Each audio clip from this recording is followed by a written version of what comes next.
राजधानी दिल्ली में दीवारें गंदी करने वालों की अब खैर नहीं।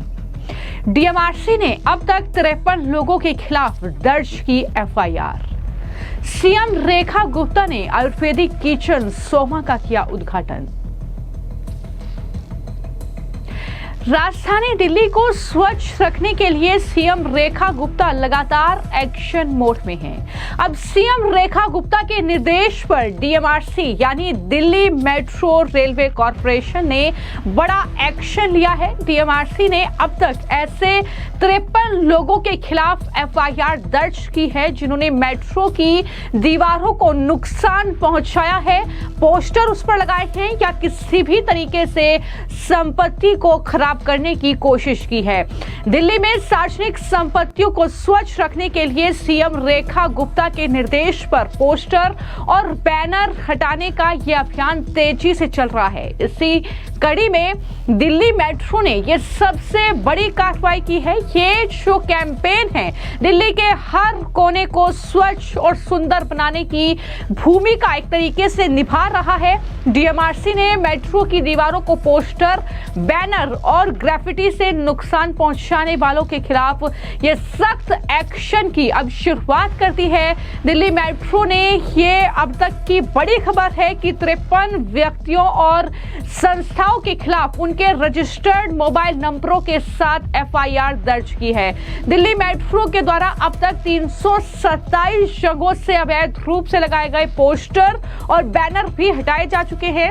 इनमें शामिल ठेकेदारों को सख्त निर्देश दिए गए हैं कि वो प्रभावित क्षेत्रों को तुरंत साफ करें। 2007 के तहत कानूनी कार्रवाई की जा रही है और दिल्ली मेट्रो द्वारा जिम्मेदार व्यक्तियों के खिलाफ एंटी डिफेसमेंट एक्ट 2007 के तहत कानूनी कार्रवाई ये चल रही है।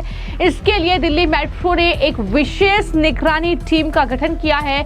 ये भी सुनिश्चित किया है कि सफाई के बाद मेट्रो की दीवारों को विशेष एंटी कार्बोनेशन पेंट से रंगा जाएगा। कुछ स्टेशनों पर दीवारों को आकर्षक डिजाइन से सजाने की योजना भी डीएमआरसी ने बनाई है। कुछ इस तरीके की तैयारी है दिल्ली मेट्रो रेलवे कॉरपोरेशन की और इस तरीके से ये एक्शन भी देखने को मिल रहा है। लेकिन वहीं दूसरी तरफ सीएम रेखा गुप्ता के निर्देश पर ये एक्शन हुआ है और वहीं दिल्ली में लगातार जो एक नई कह सकते हैं कि विकास की लहर एक तरीके से देखने को मिल रही है। अलग अलग योजनाएं शुरू हो रही हैं और अब दिल्ली की मुख्यमंत्री आयुर्वेदिक किचन सोमा का उद्घाटन किया है। राजधानी दिल्ली में बाजरा आधारित रसोई के बढ़ते चलन की प्रशंसा की। बाजरे के स्वास्थ्य लाभों और योग, वैकल्पिक चिकित्सा जैसी पारंपरिक जो प्रथाएं हैं उन पर भी सीएम रेखा गुप्ता ने मीडिया से बातचीत की। उन्होंने स्वस्थ विषय के लिए भारत की सांस्कृतिक विरासत से जुड़ने के महत्व पर भी जोर दिया। एनआई से बातचीत करते हुए उन्होंने ये साफ तौर पर कहा कि दिल्ली में अब ऐसे कई स्वस्थ रसोई खुल रही हैं। उनमें से एक उनकी विधानसभा क्षेत्र में है जहां पर सभी व्यंजन बाजरे से बनाए जाते हैं और एक स्वस्थ विकल्प सभी के लिए है। क्या कुछ कह रही हैं वो इस दौरान जरा सुनिए। बहुत ही शानदार कंसेप्ट है।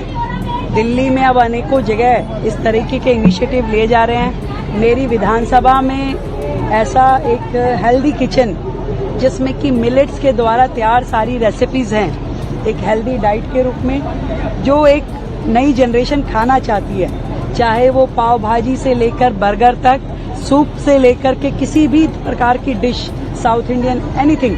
मैंने खुद यहाँ पे आकर के भोजन किया हुआ है तो आई नो दैट कि मिलेट्स डोसा से लेकर के और मिलेट पाव भाजी तक कैसा अच्छा एक्सपीरियंस है। और देश को स्वस्थ रहने के लिए मिलेट्स के साथ जुड़ना, योग का अनुसरण करना और अल्टरनेटिव चिकित्सा पद्धतियों को फॉलो करना, ये सब हमारे लिए एक एसेट है, हमारी सांस्कृतिक धरोहर है, गौरवशाली इतिहास है। और इन सब चीजों का अनुकरण यदि हम अपने जीवन में करते हैं, इन्हें फॉलो करते हैं तो आई थिंक कि पूरा का पूरा देश आगे बढ़ सकता है, समाज आगे बढ़ सकता है और हम अपने आप को हेल्दी रख सकते हैं। तो योग दिवस पे ढेर सारी शुभकामनाएं देती हूँ। यमुना के तट पर आप तो अक्सर वहाँ पे कार्यक्रम योग के नहीं हुआ करते थे, संदेश किस तरह का है? एक लगाव है एक दायित्व बोध है कि हर क्षण मैं यमुना जी को देखती रहूं और मुझे अपना कर्तव्य याद आता रहे कि मुझे ये काम पूरा करना है यमुना सफाई का। और जितना ज़्यादा उनसे जुड़ी रहूंगी उतना मेरे जदोजहद में वो चीज़ें चलती रहेंगी और मैं और शिद्दत के साथ ये काम कर पाऊंगी। आप ये समझिए कि बारिश आती है जब, तो एक बड़ी क्वांटिटी में आती है और आपका जो फ्लो होता है, जो ड्रेन्स होती है, वो एकदम से ज़्यादा पानी नहीं ले पाती है। तो पानी आना नेचुरल है, पर नीचे कोई तवा तो नहीं लगा कि भाई ऊपर से जाएगा और नीचे इवेपरेट हो जाएगा। वो आपके ड्रेन्स में जाएगा। उसको यदि वो आधे घंटे से लेके 1 घंटे में निकल जाता है तो समझिए कि वो नेचुरल है, परंतु उससे ज़्यादा यदि वो रुकता है तो वो प्रॉब्लमेटिक है। उस प्रॉब्लम में नाले की ब्लॉकेज है कि नैरो है कि कहीं उसकी कनेक्टिविटी में कमी है, उसको चेक करने की आवश्यकता है। तो कल भी जहाँ जहाँ पे भी प्रॉब्लम आई उन सारे पॉइंट्स को हमने संज्ञान में लिया है, तुरंत उन पे अगले स्टेप की कार्रवाई शुरू हुई है। पर मुझे सुकून है, मिंटो ब्रिज जैसी जगह नहीं भरी, आपने भी नहीं कहा। तो यानी कि चीजें दुरुस्त होने की दिशा में चल रही है और सरकार को जिस तरीके से अभी अल्पकाल हुआ है, हमारी जो पॉलिसी है, जो काम करने की नीयत है और जो जिस तरीके से हम चीजों को संज्ञान लेते हुए चेक कर रहे हैं, पूरे डिपार्टमेंट को उसमें इन्वॉल्व करके उनकी जिम्मेदारी फिक्स करके काम कर रहे हैं, तो मुझे लगता है कि धीरे धीरे बाकी जो पॉइंट अभी रहते हैं वो भी ठीक हो पाएंगे। एक लगाव है, एक दायित्व बोध है कि हर क्षण मैं यमुना जी को देखती रहूं और मुझे अपना कर्तव्य याद आता रहे कि मुझे ये काम पूरा करना है यमुना सफाई का।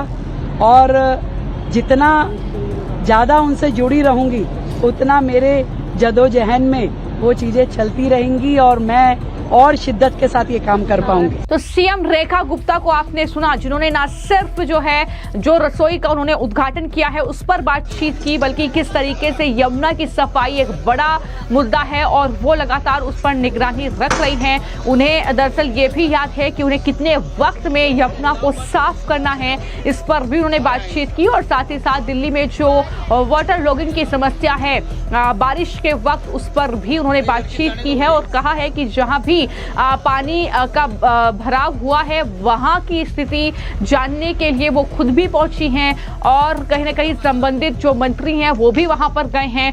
समस्या का हल निकालने की कोशिश लगातार की जा रही है। तमाम बातें सीएम रेखा गुप्ता की तरफ से की गई है, लेकिन सबसे बड़ी खबर यही है कि दिल्ली को स्वच्छ साफ सुथरा रखने के लिए लगातार जो है सीएम रेखा गुप्ता के निर्देश पर न सिर्फ डीएमआरसी बल्कि अलग अलग जो कहीं ना कहीं डिपार्टमेंट है वो एक्शन मोड में है। कुछ इस तरीके से अब दिल्ली को स्वच्छ बनाने की हर मुमकिन कोशिश जो है वो सीएम रेखा गुप्ता की सरकार में हो रही है।